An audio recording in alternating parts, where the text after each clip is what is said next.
It is our bicentennial year, and so we're thinking about our third century and policies and practices that can ensure that our third century is more prosperous than our first two combined. But I always want to begin by saying that we need to give credit where credit is due. Indiana's economy is on a roll because the people of Indiana are the hardest working, most creative people in America.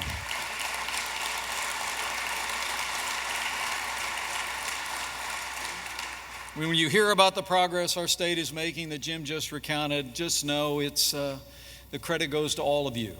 6.5 million people across this state who always reach higher, always come together, always find a way to create opportunities for our families and for our neighbors and for our friends. You know, a lot of times people in public life talk about how they create jobs. Well, my own philosophy of government tells me that government doesn't create jobs. I mean, other than government jobs. And we've worked hard not to do that. But we can create the conditions where men and women who have capital and creativity and energy and ingenuity can bring those resources all to bear and to create jobs and opportunities for Hoosiers. And that's what we sought to do. I'm pleased to report to you over the last 3.5 years since taking office, with the strong support of the Indiana General Assembly, I've been able to sign into law more than $3.5 billion in tax relief for working families, small businesses, and family farms. We signed the largest state tax cut in Indiana history, lowered the income tax, eliminated the death tax, lowered the corporate tax rate, and we eliminated the business personal property tax for the majority of small businesses in the state of Indiana.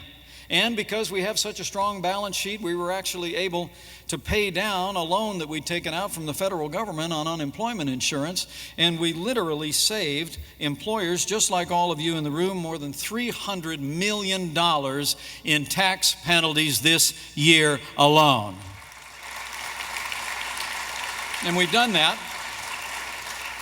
And the great thing about Hoosiers is we've done that all the while where we've lived within our means, just like Hoosier families and businesses do every day. We've had balanced budgets, a AAA bond rating recently renewed from one of the credit agencies in New York City. We've committed $2.5 billion into our state's roads and bridges. And I was just told coming in that CNBC just yesterday ranked Indiana as the best infrastructure state in America. We are the crossroads of America, and so we shall ever be. We'll live up to that moniker, I promise you. Our Regional Cities Initiative is leveraging investment in quality of life all across the state of Indiana in 3 dynamic regions of the state of Indiana. A couple years ago, with some great high-tech entrepreneurs at my side, we signed legislation making online crowdfunding possible, creating new tools for entrepreneurs, and we even created a one-stop center in conjunction with the Secretary of State's office for businesses to find where they can get started. Well, the result of all that is truly inspiring.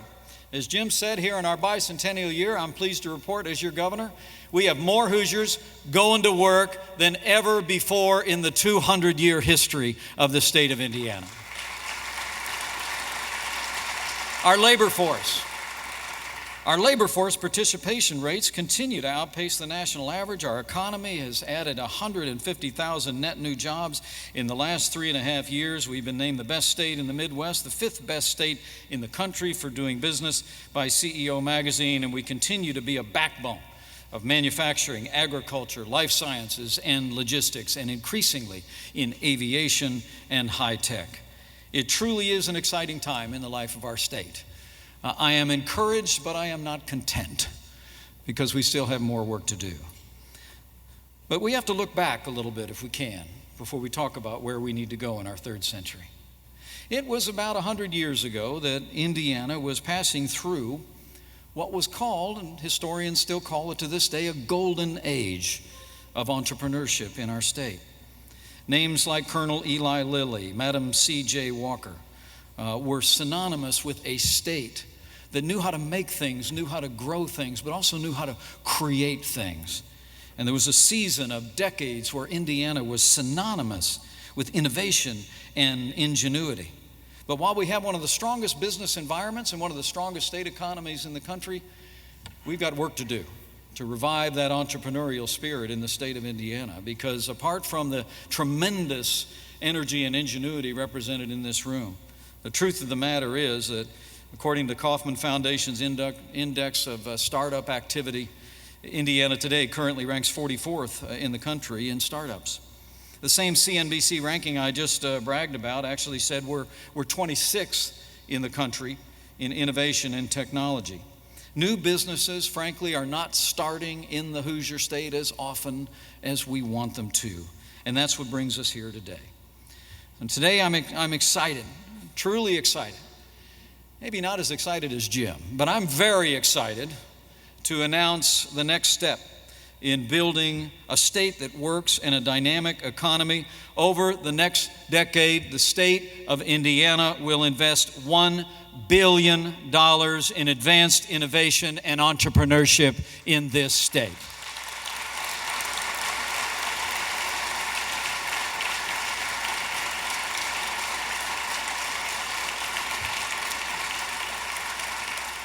We simply set a very lofty goal. We want Indiana to become a leader in global innovation and entrepreneurship. I call it a third century strategy for growth. And let me describe to you the elements of it before I let you get on to your day and all of those exciting pitches you're going to get to hear. First, I'm asking the Indiana General Assembly to continue appropriating $30 million a year to the 21 Fund to direct investments and grants in startup and scale-up companies, accelerating Hoosier solutions on the Hoosier stage. Total price tag, $300 million. I'm once again proposing that the General Assembly approve transferability of the Venture Capital Investment Tax Credit. The VCI tax credit is an issue that other states have addressed and Indiana has not yet addressed, and it's a way that we can help early stage companies attract more investment from outside the Hoosier State, and I'll be asking in 2017 for our Indiana General Assembly to allow the transferability of our Venture Capital Investment Tax Credit. Price tag, $100 million. I'm also seeking an additional $100 million in matching state funds over the next decade to expand our strategic partnerships with Indiana's top network of universities and research institutes, advancing innovation and entrepreneurial activities. Initiatives like the Purdue Foundry Accelerator are emblematic of the dynamic interaction and synergy that exists between what I believe is the finest and most diverse system of higher education in the United States of America and the businesses and entrepreneurs of the state of Indiana. Price tag, $100 million. And let me thank all the great universities that are represented here today who have worked with us to develop this partnership for prosperity. And lastly, as part of this initiative, we're going to direct and work with the Indiana Public Retirement System to make it our aim to invest up to $500 million over the next 10 years in high-growth, early-stage, mid-cap companies in the state of Indiana. Now, just to be clear, we're not going to erode any of the due diligence that we do in interns. We have pension obligations in the state of Indiana, and we're going to live up to those. We're going to be just as cautious as we ever were. But this initiative, we believe, by being proactive and reaching out with $500 million directed to high-growth, early-stage companies that will be making new opportunities available. But a couple of things on the NPERS action, two preliminary reasons why I'm publicly making the announcement today and here at the Innovation Showcase. Number one, when NPERS makes an investment of this nature, it always expects others to partner with it in the creation of those funds, and that's where you come in. In fact, $500 million from other sources was committed alongside NPERS' $350 million for Indiana-focused companies since the year 2000. And so I announce today not only a commitment by the state of Indiana, but I encourage you to think about ways that we can come alongside and bring more resources in partnership to that. I'm publicly making this call for other entities to join NPERS as it invests in Indiana-focused privately owned companies and funds. Secondly, the power of this initiative is connecting the right high-growth companies with the right investors. Therefore, I want to use as big a microphone as I can to attract these high-growth companies to this initiative. One of the ways that we're doing that is I'll sign an executive order a little bit later today that will actually consolidate a number of our small business and growth initiatives in the state of Indiana out from under the Lieutenant Governor's office, and we'll place them under the Indiana Economic Development Corporation and a new initiative focused on high growth entrepreneurism in the state of Indiana. And Lieutenant Governor Eric Holcomb, I thank you for your outstanding leadership in this important government reorganization.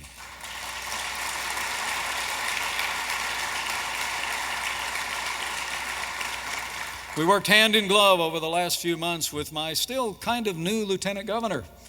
And he, with his vast experience in state government, came to us and said, as you're thinking through this, there would be a better way to do this. And I want to commend him for his creative energies and his wisdom in recommending it.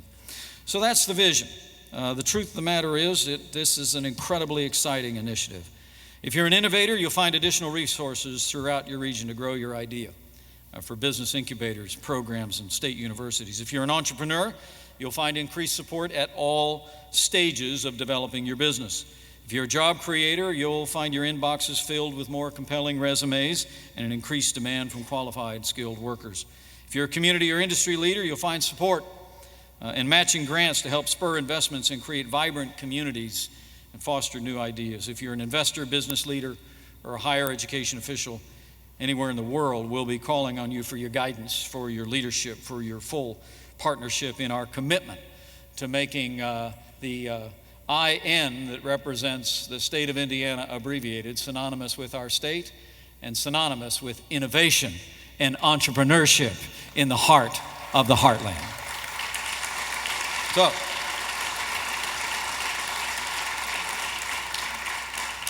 and lastly, not so much as a governor, but as a dad, I have one college graduate at home this summer looking for work.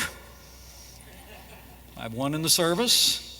I have one who graduates in a year. I always say every good economic policy from my perspective can always be defined as to whether or not my wonderful daughters and my unworthy son-in-laws will be able to raise my perfect grandchildren in the same area code where I live.